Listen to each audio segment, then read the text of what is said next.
I thought for this week's show and tell, I would bring in a book, one of my favorite autobiographies by Mick Foley, Mankind Have a Nice Day.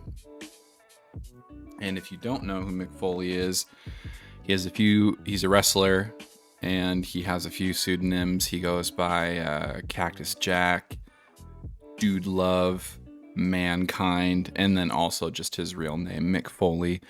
And this guy, he's an animal. He made his entire first 3/4 of his career about how crazy of hits he could take.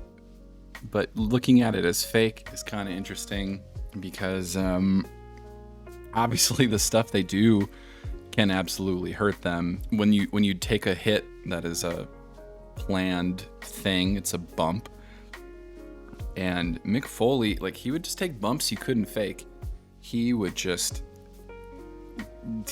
leaps. He would get hit in the head with a chair. He would do all sorts of insane stuff. I have no idea how he had as long of a career as he did, intentionally doing these things. Wrestlers tour 350 days of the year, probably. So this is what the Hell in a Cell match looked like that I'm going to read an excerpt about from Mick Foley. He's this gentleman up here. And this was one of maybe the first handful of times they'd done this where they build this tall cage and it's an extra gimmick. Foley was taking on The Undertaker. He's right here. So you can see this cage is bending. They're two big guys. Undertaker is like 7'3". The height was incredible. 16 feet down, but over 22 feet from my vantage point. I'd been scared before. It had always been a good scared. This was not good at all. I saw no chance for a happy ending. I walked back to face the aisle, and Taker was about to ascend. This is it, I thought. Showtime. Taker climbed the mesh, and even with a broken foot. He did it a hell of a lot quicker than I did. He peeked his head up, and I gave him a shot, which left him clanging by a hand. Another one had him dangling again, but he blocked a third and came firing back. This gave him time to get up, but when he did, I was there to meet with a chair across the back. Thwack. It was a good one. Thwack again, another solid shot. I took the Taker and started to walk with him. The crowd gasped as the cage sagged and almost gave way, and you can really see it like in this picture or like in this one. I mean, like, again, big boys. Real big boys. We took another step and the cage sagged even more beneath our 600 pounds. I attempted to suplex him on my chair, but he cut me off and had me headed toward the edge of the cell structure. He grabbed me by the shirt and trunks, and suddenly I was airborne, 16 feet high and falling fast, as the Spanish announcers dove for cover. It was the scariest moment of my life, but almost a relief when I landed on the announcer table and felt it crumple beneath my weight. I had missed the monitors, which was my biggest concerns, and landed about as perfectly as one could hope for. But the impact had spun me halfway underneath the security railing so that my legs were in the audience. My upper body, meanwhile, was covered with the debris of the table. "Good God Almighty," JR had yelled upon impact. "With God as my witness, he's been broken in half."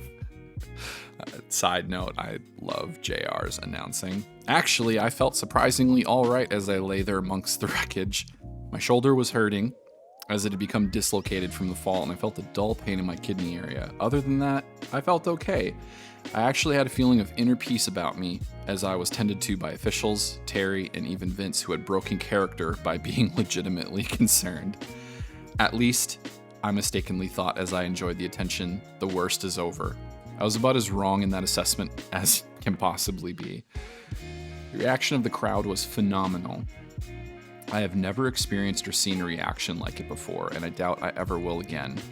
For several days after the fact, I would watch the video, and I never ceased to be amazed by the reaction. It was like a chain reaction, as every single person in the place stood up, even though there was nothing left to see but a prone human body lying under what used to be a table.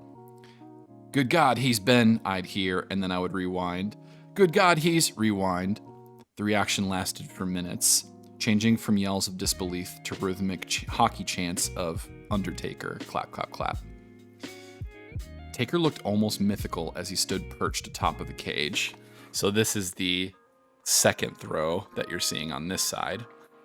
Climbing the cell with the dislocated shoulder was no easy task, but this time I wasn't scared or hesitant. I was running on adrenaline. I was literally flying in my heart as The Undertaker and I both raced to the top. The crowd reaction was unbelievable. They had sworn the match was over. They had just seen the damnedest thing in the history of the business, and now we were going to give them more. If I could change anything about the match, it would be my next effort. A dynamic exchange of punches atop the 16-foot structure would have sent the crowd into a frenzy, but instead I stood there, slug-like, as The Undertaker battered me, without any retaliation. He clubbed me once across the back with a chair, and then unceremoniously dropped it on the cage. I really wish he would have put it somewhere else. Then he grabbed me by the neck for the choke slam. I don't remember a thing for about the next 2 minutes as I watched the tape in great pain the next day. It was the only time in 15 years that I'd been knocked out cold. I'd been knocked goofy countless times. I'd seen stars and rainbows and black patches as a way of life for a long time. And again, this is really Mick Foley's MO, is to do this. But this was like the first time that a period of time elapsed and I wasn't aware of it. Like I said earlier, however, video and time have helped me not only to see but remember almost everything. Everything except what I was feeling as I broke through the mesh and crashed to the canvas. Looking back on it now, it was both the worst chokeslam and the best chokeslam I had ever taken. The worst because it was the only time in my association with The Undertaker that I hadn't gone high for the chokeslam. As a matter of fact, one of my feet never left the cage. Usually they leap up with it to work with them. If I had gone higher, I would have landed directly on my head and I probably wouldn't be here. It was indeed a violent, brutal fall, made worse by the fact that I landed in one of the old Federation rings, which had little give. The new Federation rings have some give to them, but actually too much for my taste. To make matters worse, the chair that was placed on the cage followed my body down and smashed into my face from a height of 12.5 feet. The blow to my face would result in 1.5 teeth being knocked out, a dislocated jaw, and a hole beneath my lip that I could stick my tongue through. Enough is enough! Would somebody stop the damn match? JR yelled as the ring filled up immediately with medical personnel. So I'll stop there because you basically get the idea. But just to give context for these pictures, I mean, is just so unreal. And then you have him, standing there looking down at him. So yeah, this is crazy stuff.